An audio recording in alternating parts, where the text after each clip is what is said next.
आज की वीडियो में हम देखने वाला है डायनासोर किंग सीजन 3 का फैन मेड एपिसोड 7। और हाँ दोस्तों, हमने हमारे चैनल पर डायनासोर किंग सीजन 3 का और भी कैसा एपिसोड अपलोड कर रखे हैं। अगर आपने एपिसोड को अभी तक नहीं देखा तो आप इस वीडियो के बाद देख सकते हो। So let's start.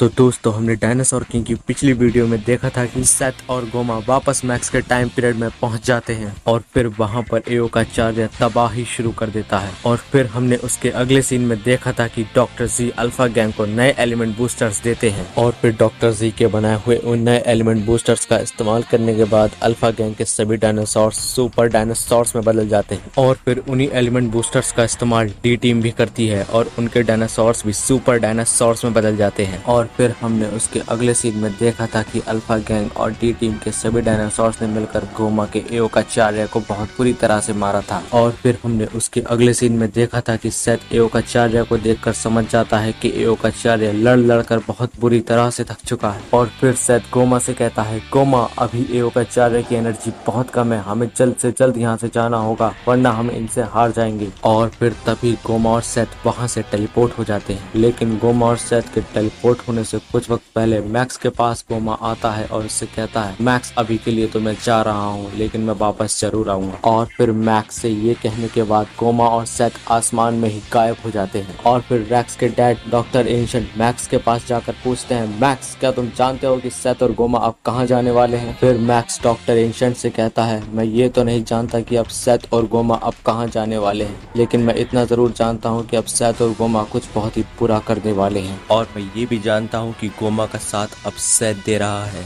तो जाहिर सी बात है उसे हराना पिछली बार की तरह आसान नहीं होगा। तो अब हम देखने वाले हैं कि आगे क्या होने वाला है। और फिर हम देखते हैं कि गोमा और सेथ मैक्स के टाइम पीरियड से टेलीपोर्ट होने के बाद शैडो किंगडम में टेलीपोर्ट होते हैं। और सेथ और गोमा के शैडो किंगडम में टेलीपोर्ट होने के बाद कुछ समय तक दोनों में आपस में बातचीत होती है। और फिर गोमा और सेथ की बातचीत के दौरान गोमा सेथ से कहता है, सेथ तुमने तो कहा था कि एओकाचार्य एक बहुत ही ताकतवर डायनासोर है। और फिर सेथ गोमा से कहता है, हाँ, और इसमें कोई शक नहीं। और फिर गोमा सेथ से कहता है, अगर ऐसी बात है तो फिर एओकाचार्य की एनर्जी इतनी जल्दी खत्म कैसे हो गई? फिर सेथ गोमा को बताता है कि तुम सही कह रहे हो गोमा, मुझे लगता है कि शायद मुझे एक बार एओकाचार्य की पूरी बॉडी को एनालाइज करना होगा। और गोमा, मुझे एओकाचार्य की पूरी बॉडी को एनालाइज करने के लिए मुझे तुम्हारे एओकाचार्य के डायनासोर कार्ड की जरूरत होगी। और फिर गोमा सेथ से कहता है, वो सब तो ठीक है सेथ, लेकिन उससे पहले तुम मुझे ये बताओ कि एओकाचार्य की एनर्जी इतनी जल्दी खत्म कैसे होने लगी, जबकि तुमने एओकाचार्य को कुछ इस तरह से तैयार किया था अगर उसकी बॉडी पे किसी भी प्रकार की चोट लगे तो वो खुद ब खुद ठीक हो सके, और ना ही उस चोट को ठीक करने में एओकाचार्य की एनर्जी खत्म हो। और ऐसा हुआ भी था जब एओकाचार्य ने मैक्स रैक्स के डायनासोर चॉम्प एज को लगभग हरा ही दिया था। तब उस वक्त तो एओकाचार्य की एनर्जी ठीक काम कर रही थी, लेकिन उन अल्फा गैंग और डी टीम के डायनासोर्स के सुपर डायनासोर्स बनने के बाद एओकाचार्य की पावर कम होनी शुरू हो गई थी। फिर सेथ गोमा से कहता है, तुम सही कह रहे हो गोमा, लेकिन अभी के लिए सोचने की बात यह है कि डॉक्टर जी को सुपर डायनासोर्स का फॉर्मूला कहाँ से मिला। और उससे भी अजीब बात यह है, जो पावर हमने एओकाचार्य के लिए बनाई थी उस पावर का इस्तेमाल अल्फा गैंग और डी टीम के डायनासोर्स भी कर पा रहे थे, वरना एओकाचार्य से इतनी खतरनाक लड़ाई के बाद चॉम्प पुलिस का बचना मुश्किल नहीं था। और मुझे अच्छे से याद है जब तुमने एओकाचार्य के हीट इरप्शन मूव का इस्तेमाल किया था तब सभी लोग मैक्स के घर के अंदर चले गए थे। और याद करो गोमा, जब एओकाचार्य के आग के गोले बरस रहे थे तब अर्सला एटजेंडर और मैक्स रैक्सोई ने अपने डायनासोर्स को कार्ड में बुला लिया था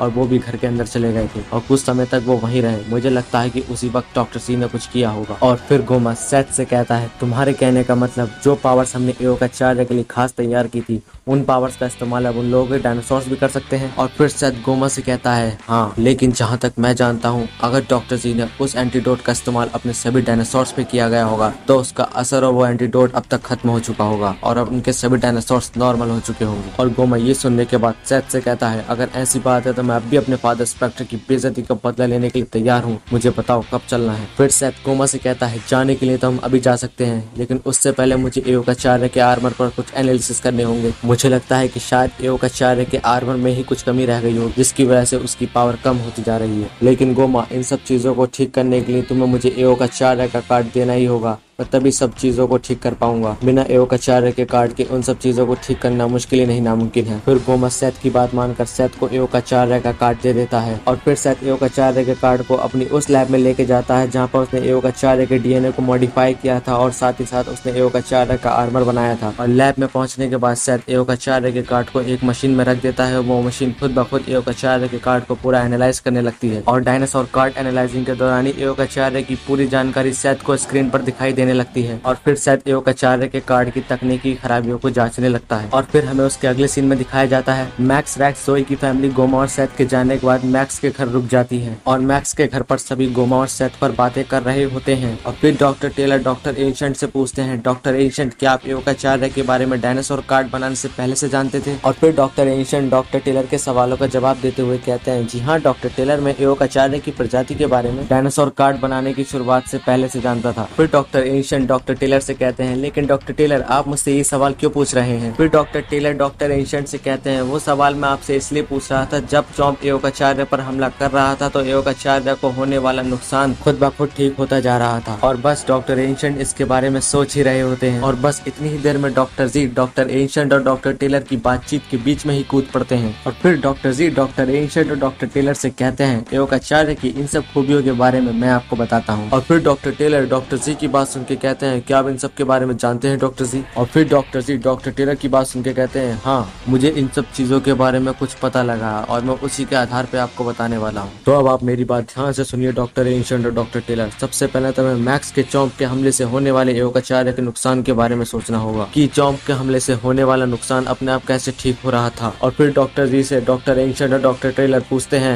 कैसे डॉक्टर जी? और फिर डॉक्टर जी कहते हैं, अरे अरे रुको जरा बताता हूँ। और फिर ये कहकर डॉक्टर जी अपनी लैब में चले जाते हैं। फिर डॉक्टर टेलर डॉक्टर जी को लैब में जाता हुआ देखकर डॉक्टर एंशंट से बोलते हैं, अब ये डॉक्टर जी लैब में क्या लेने गए हैं? फिर डॉक्टर एंशंट डॉक्टर टेलर से कहते हैं, पता नहीं। और फिर कुछ देर बाद डॉक्टर जी डी साइड की लैब से बाहर आते हैं और डॉक्टर जी के हाथों में एक छोटा सा गुलाबी रंग का टुकड़ा भी होता है। और उस छोटे से गुलाबी रंग के टुकड़े को देखकर डॉक्टर टेलर डॉक्टर जी से पूछते हैं, इस टुकड़े में ऐसी क्या खासियत है डॉक्टर जी? और फिर डॉक्टर जी डॉक्टर टेलर से कहते हैं, डॉक्टर टेलर आपको इस टुकड़े की खासियत तभी दिखाई देगी जब आप इस टुकड़े को हाथ में लेकर ध्यान से देखेंगे, लेकिन आप इसे अपने हाथ में संभल कर पकड़िएगा, ये एक रिसर्च की चीज है। और फिर डॉक्टर टेलर डॉक्टर जी से कहते हैं, ठीक है डॉक्टर जी, इसे मुझे दीजिए, मैं देखता हूँ। और फिर डॉक्टर टेलर उस टुकड़े को अपने हाथ में लेकर देखते हैं और फिर डॉक्टर टेलर कुछ देर तक उस टुकड़े को जांचते हैं और कहते हैं, डॉक्टर जी इस टुकड़े में मुझे कुछ खास तो नजर नहीं आ रहा है। फिर डॉक्टर एंशंट डॉक्टर टेलर से कहते हैं, डॉक्टर टेलर क्या मैं भी इस क्रिस्टल को एक बार देख सकता हूँ? फिर डॉक्टर टेलर डॉक्टर एंशंट से कहते हैं, हाँ बिल्कुल, क्यों नहीं, एक बार जरा आप भी चेक कर लीजिए डॉक्टर एंशंट, क्या पता आपको इसकी खासियत के बारे में पता हो। फिर डॉक्टर टेलर उस गुलाबी रंग के टुकड़े को डॉक्टर एंशंट को दे देते हैं। फिर डॉक्टर एंशंट डॉक्टर टेलर से उस टुकड़े को लेने के बाद तुरंत ही जांचना शुरू कर देते हैं। डॉक्टर एंशंट डॉक्टर टेलर से उस टुकड़े को अपने हाथ में लेने के बाद देखते हैं और बताते हैं, ये दिखने में बिल्कुल कॉस्मोस्टोन की तरह ही है,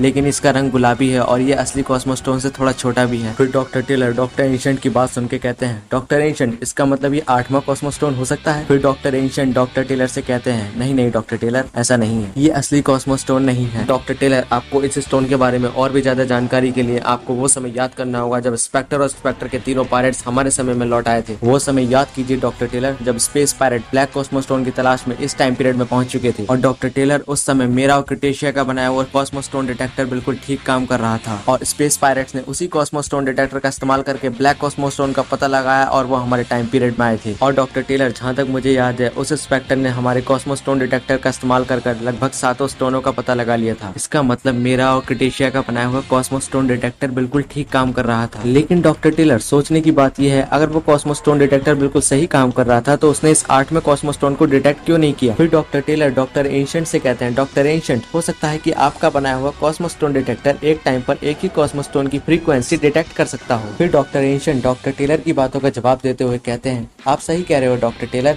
लेकिन ऐसा तब भी मुमकिन था जब 7 कॉस्मोस्टोन के मिलने के बाद ब्लैक टेरासौर का जन्म हुआ था, और अगर उस समय भी कॉस्मोस्टोन डिटेक्टर चाहे तो इस कॉस्मोस्टोन को डिटेक्ट कर सकता था, लेकिन उस समय उस कॉस्मोस्टोन डिटेक्टर ने इस स्टोन को डिटेक्ट नहीं किया। तो इसका मतलब आप समझ ही चुके होंगे डॉक्टर टेलर, मैं आपको क्या समझाना चाहता हूँ। फिर डॉक्टर टेलर डॉक्टर एंशंट से कहते हैं, हाँ डॉक्टर एंशंट, मैं समझ गया, आप कहना चाहते हैं कि ये कॉस्मोस्टोन नहीं है, लेकिन अगर ये कॉस्मोस्टोन नहीं है तो ये है क्या, और ये यहाँ पर आया कैसे, और इस स्टोन का डायनासोर से क्या रिश्ता है? और फिर डॉक्टर एंशंट डॉक्टर टेलर से कहते हैं, डॉक्टर टेलर प्लीज शांत हो जाइए, इस तरह कंफ्यूज मत होइए, मैं आपको सभी सवालों के जवाब देने के लिए तैयार हूँ, लेकिन उससे पहले मुझे इस स्टोन के बारे में और जानकारी खोजनी होगी। और इस स्टोन के बारे में और जानकारी खोजने के लिए सबसे पहले तो मुझे मैक्स, रैक्स और जोई के डायनो होल्डर्स की जरूरत होगी और उसके लिए मुझे उन तीनों को बुलाना होगा। और फिर डॉक्टर टेलर डॉक्टर एंशिएंट की बात सुन के कहते हैं, बस इतनी सी बात डॉक्टर एंशिएंट, मैं भी तीनों के तीनों बच्चों को बुलवा लेता हूँ। और फिर डॉक्टर टेलर कुछ ही देर में मैक्स, रैक्स, जोई को बुलवा लेते हैं। और फिर मैक्स, रैक्स, जोई के आने के बाद मैक्स डॉक्टर एंशिएंट से कहता है, क्या आपने मुझे बुलाया डॉक्टर एंशिएंट? और फिर डॉक्टर एंशिएंट कहते हैं, हाँ बच्चों, क्या मुझे कुछ देर के लिए आप सभी के डायनोटैक्टर्स मिल सकते हैं? और फिर मैक्स, रैक्स, जोई डॉक्टर एंशिएंट से कहते हैं, हाँ बिल्कुल। और फिर डॉक्टर एंशिएंट मैक्स, रैक्स, जोई से कहते हैं, चिंता की कोई बात नहीं है बच्चों, मुझे आप सभी के डायनोटैक्टर्स सिर्फ कुछ ही देर के लिए चाहिए। और फिर मैक्स, रैक्स, जोई अपने अपने डायनोटैक्टर्स डॉक्टर एंशिएंट को दे देते हैं। और फिर डॉक्टर एंशिएंट उन डायनोटैक्टर्स को जांचना शुरू कर देते हैं। और कुछ देर तक जांचने के बाद डॉक्टर एंशिएंट कहते हैं, बच्चों अब आप अपने डायनोटैक्टर्स ले जा सकते हैं, हमारी रिसर्च पूरी हुई। और फिर मैक्स, रैक्स, जोई अपने अपने डायनोटैक्टर्स डॉक्टर एंशिएंट से ले जाते हैं। और फिर डॉक्टर एंशिएंट डॉक्टर टेलर और डॉक्टर जी से कहते हैं, डॉक्टर जी मैं समझ गया, ये वही टुकड़ा है जिसका इस्तेमाल करके आपने सभी नए एलिमेंट बूस्टर्स को बनाया है। और फिर डॉक्टर जी डॉक्टर एंशिएंट से कहते हैं, आपने बिल्कुल सही कहा डॉक्टर एंशिएंट। और फिर डॉक्टर एंशिएंट डॉक्टर जी से कहते हैं, बस इतना ही नहीं डॉक्टर जी, ये टुकड़ा एक ऐसा स्पेशल मटेरियल है जिसकी मदद से हम अपने डायनासोर्स को सिर्फ री एनर्जाइज नहीं बल्कि उनकी पावर्स को भी कई हद तक बढ़ा सकते हैं। और जहाँ तक मेरी रिसर्च कहती है, हम अपने डायनासोर्स को एक बहुत अच्छी प्रोटेक्शन दे सकने वाला आर्मर भी बना सकते हैं। लेकिन इसमें एक प्रॉब्लम है। फिर मैक्स, रैक्स, जोई डॉक्टर एंशिएंट से कहते हैं, कैसी प्रॉब्लम डॉक्टर एंशिएंट? फिर डॉक्टर एंशिएंट कहते हैं, अगर हम अपने डायनासोर्स को इस एलिमेंट बूस्टर की मदद से आर्मर देते हैं तो फिर हम अपने डायनासोर्स को आर्मर के साथ ही साथ सुपर डायनासोर्स में नहीं बदल पाएंगे। और फिर डॉक्टर एंशिएंट की ये बात सुनकर मैक्स, रैक्स और जोई कहते हैं, क्या? और फिर जोई डॉक्टर एंशिएंट से कहती है, इसका मतलब हम अपने डायनासोर्स को आर्मर तब तक नहीं दे सकते जब तक हमारे सुपर डायनासोर्स वापस नॉर्मल डायनासोर में नहीं बदल जाते। और फिर मैक्स कहता है, इसका मतलब हम एक ही वक्त पर एक ही एलिमेंट बूस्टर या डायनोटैक्टर का इस्तेमाल कर सकते हैं। और फिर रैक्स मैक्स से कहता है, मैक्स रुको जरा, हो सकता है जो प्रॉब्लम अभी हमें हो रही है वो प्रॉब्लम स्पेक्टर के डायनासोर्स को भी हुई हो। और मैक्स, ये भी पॉसिबल है कि इस प्रॉब्लम की वजह से स्पेक्टर के डायनासोर्स भी कमजोर पड़ जाएं। फिर मैक्स रैक्स से कहता है, तुमने बिल्कुल सही कहा रैक्स। और फिर डॉक्टर एंशिएंट मैक्स, रैक्स और जोई से कहते हैं, अभी के लिए खतरे की कोई बात नहीं है बच्चों, जो प्रॉब्लम अभी हमें हो रही है वो प्रॉब्लम सेथ और गोमा को भी हो रही होगी और हो सकता है इसी वजह से गोमा और सेथ इतनी जल्दी में टेलीपोर्ट हो गए थे। फिर मैक्स डॉक्टर एंशिएंट से कहता है, डॉक्टर एंशिएंट इसका मतलब अभी हमें सेथ और गोमा से कोई खतरा नहीं है? फिर डॉक्टर एंशिएंट कहते हैं, नहीं अभी के लिए तो कोई खतरा नहीं है, लेकिन आगे चलकर खतरा हो सकता है। फिर मैक्स डॉक्टर एंशिएंट से पूछता है, कैसा खतरा डॉक्टर एंशिएंट? फिर डॉक्टर एंशिएंट मैक्स को बताते हैं, यही कि अगर हम अपने डायनासोर्स को सुपर डायनासोर्स में बदल लेंगे तो फिर गोमा भी अपने एओकाचार्या को सुपर एओकाचार्या में बदल सकता है। लेकिन अगर गोमा अपने एओकाचार्या को वापस ओमेगा आर्मर एओकाचार्या में बदलता है तो हमें बहुत बड़ी परेशानी हो सकती है। और ये भी हो सकता है कि सेथ एओकाचार्या के डीएनए और ओमेगा आर्मर में और भी बदलाव करे। और हो सकता है कि सेथ अगर अपने इरादों में कामयाब हुआ तो हमारे साथ ही साथ सेथ हमारे और भी डायनासोर्स के डीएनए को री इंजीनियर कर सकता है। और अगर ऐसा हुआ तो जाहिर है कि सेथ ऐसा डायनासोर जरूर बनाएगा जो एओकाचार्या से भी ज्यादा खतरनाक हो। और डॉक्टर एंशिएंट की ये बात सुनकर मैक्स कहता है, पता नहीं अब सेथ और गोमा आगे क्या करने वाले हैं।